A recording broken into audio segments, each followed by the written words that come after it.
अगर नॉलेज नहीं रखते हुए काम करते तो अपन ठीक से काम नहीं कर पाते और वो जो व्यवसाय है उसका मन न्याय नहीं देता।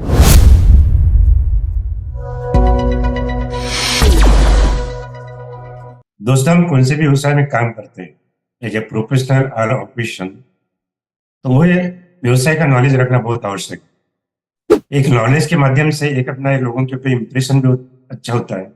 अगर नॉलेज नहीं रखते हुए काम करते तो अपन ठीक से काम नहीं कर पाते और वो जो व्यवसाय है उसका मन न्याय नहीं देता। दोस्तों देखिए, मैंने भी ऐसे एक मेरे नॉलेज के माध्यम से एक बहुत बड़ा क्लेम सेटलमेंट किया जो एलआईसी ने मतलब सेटलमेंट नहीं किया था। अब हम पहले ये जानेंगे एलआईसी में क्लेम सेटलमेंट किस तरह से होता है। समझ लीजिए कि एक व्यक्ति 1 करोड़ का इंश्योरेंस करता है, तो 1 करोड़ के इंश्योरेंस के पीछे अगर वो अगर नहीं है तो उसका क्लेम सेटलमेंट किस तरह से होता है।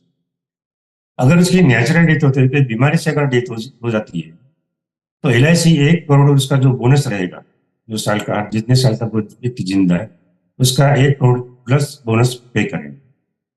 अगर कोई अपघात में डेथ हो जाती है, एक्सीडेंटल डेथ हो जाती है, तो बीमा रकम का डबल पेमेंट होता है, जैसे 2 करोड़ बोनस।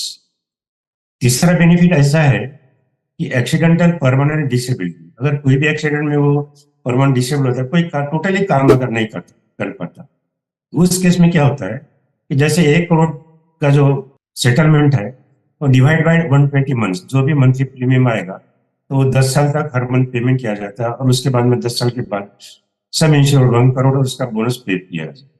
ये बेसिकली मेरे एक दोस्त को एक हिस्ट्री बताऊंगा कि क्या हो गया था। अब सुसाइड में ही होता है, सुसाइड का भी क्लेम लागू होता है, लेकिन सुसाइड का क्लेम लागू होता है कि अगर पॉलिसी निकलने के बाद 1 साल के बाद अगर सुसाइड करता है तो बेसिक बीमे की रकम विद बोनस के साथ पे की जाती है। अब ये केस एक एक्सीडेंटल डेथ है जिसका मैं स्टोरी बताने जा रहा हूँ। तो ये क्या हो गया था कि इनका जो इंश्योरेंस था नियर अबाउट एक 25 लाख का इंश्योरेंस था। ये 3 साल पहले की घटना है। तो अपने दोस्त के साथ एक बिजनेसमैन थे वो, और दोस्त के साथ नागपुर जा रहे थे बिजनेस कुछ सेल परचेस करने के लिए। तो एक नीलस करके वहां पर इनकी गाड़ी, इनका दोस्त चला रहा था गाड़ी, 4 व्हीलर, और गाड़ी इम्बैलेंस होके साइड में जाके पेड़ से टकरा गई। टकरा जाने के बाद वो जो लाइफ अस्योर वो सीवियरली इंजर्ड, और उनको नागपुर में सिम्स में एडमिट किया गया। एडमिट करने के बाद दूसरे दिन उसकी डेथ। अब उसका पूरा पोस्टमार्टम हुआ, जो भी मतलब इंक्वायरी हुई, पूरी इंक्वायरी हो गई, और पूरे डेथ क्लेम के जो डॉक्यूमेंट्स जो थे, जो भी पोस्टमार्टम रिपोर्ट, जो भी जो इम्पोर्टेंट डॉक्यूमेंट्स इसके लिए लगते थे, मैंने सबमिट किए। अब उसका जो बेसिक बीमा था मतलब 30 लाख, मतलब बोनस के साथ उनको पहला जो सेटलमेंट है 30 लाख का बीमा सेटलमेंट हो गया, 30 लाख में। अब रिमेनिंग जो एक्सीडेंटल डेथ क्लेम था, रिमेनिंग के लिए जो 22 लाख का रिमेनिंग था, क्योंकि कुछ पॉलिसीज में उसका एक्सीडेंट डेथ बेनिफिट ऐड नहीं था, इसलिए उसको 22 लाख का क्लेम पेंडिंग था। उसके लिए एलआईसी ने उसका एचडीएस ऑडिट करके डॉक्यूमेंट मांगा। अब एचडीएस ऑडिट क्या होता है इसके बारे में हम समझे कि बहुत बार क्या होता है कि कोई अगर व्यक्ति अकेला जा रहा है, कहीं एक्सीडेंट हो जाता है, कहीं मतलब डूब के मर जाता है या कहीं ट्रेन में कट जाता है, तो यहाँ एलआईसी वेरीफाई करती है कि ये एक्सीडेंट है कि एक्चुअली सुसाइड वगैरह तो कुछ नहीं, उसने नहीं किया है। तो क्या पूरी पुलिस रिपोर्ट के साथ ये केस एसडीएम की तरफ जाती है। एसडीएम मतलब सब डिविजनल ऑफिसर, कहीं एरिया में उसको सब डिविजनल मैजिस्ट्रेट बोलते हैं, कहीं एसडीएम सब डिविजनल ऑफिसर बोलते हैं, जो तहसील पुलिस में होते हैं। तो उसके पास ये डॉक्यूमेंट्स पूरे भेजने के बाद वो ऑफिसर वो डॉक्यूमेंट वेरीफाई करता है। अगर उसको लगता है कि भाई वो टोटली एक्सीडेंटल डेथ है तो रिमार्क देंगे कि एक्सीडेंटल डेथ है। अगर नहीं है, डाउट है, अगर सुसाइड है तो रिमार्क है कि सुसाइड केस। इस केस में डबल एक्शन बेनिफिट नहीं पे होगा, सिर्फ बेसिक सम इंश्योर और बोनस के साथ पे। अभी इस केस में क्या हो गया कि मेरे केस में वो केस कोर्ट में गई, नॉट एसडीएम पास नहीं, कोर्ट में गई, क्योंकि अगस्त पे केस हो गई। जो ड्राइविंग करा था उसका केस हो गया, चार्जशीट फाइल हो गई। अब उसके उसके केस हो गए तो वो कोर्ट में गई। अब कोर्ट में क्या होता है कि जनरल के 4-4, 5-5 रिजल्ट नहीं, और कोर्ट उसी टाइप का डेथ है, वो कोर्ट डिसीजन नहीं रहता, सिर्फ चार्जशीट पे डिपेंड रहता है कि केस एक्सीडेंट है क्या है, चार्जशीट पे डिपेंड है। अब मैंने डिविजनल ऑफिस से एक्चुअली मुझे सिर्फ चार्जशीट या फाइनल सर्वे रिपोर्ट सबमिशन के लिए लेटर आया, मैंने सबमिट कर दिया, लेकिन वो केस उसके बाद में central zonal office concerning claim department में।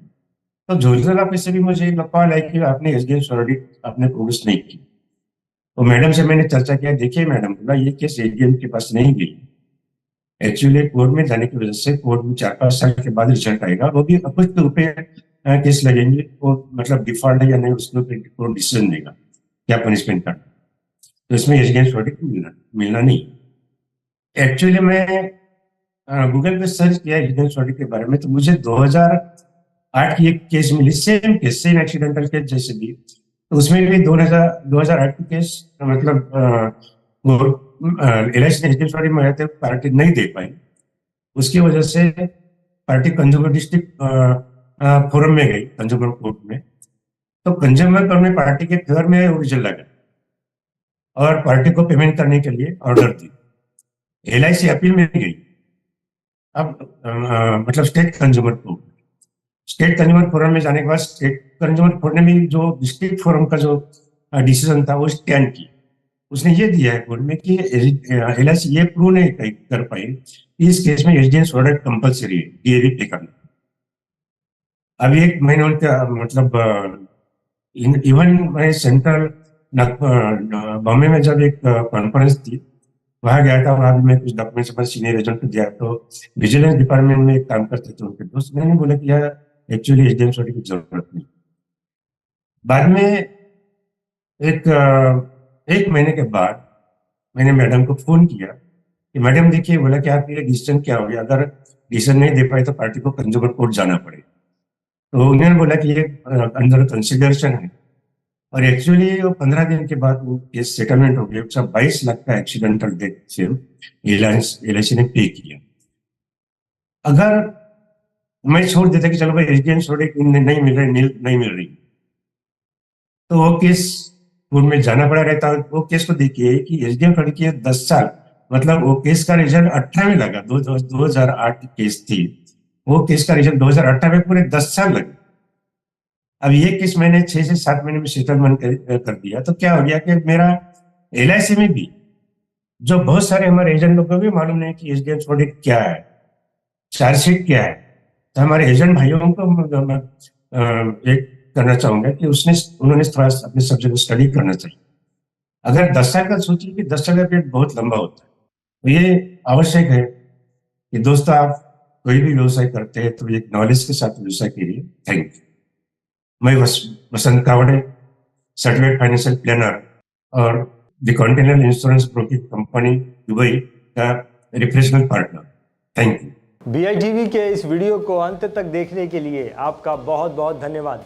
अगर आपको ऐसा लगता है कि BITV financial and insurance advisor community के लिए अच्छा काम कर रहा है, नेक काम कर रहा है, तो मेरी आपसे रिक्वेस्ट है कि BITV financial and insurance advisor community के साथ जुड़ने के लिए आप इस चैनल को ज़रूर सब्सक्राइब करें। बहुत बहुत धन्यवाद।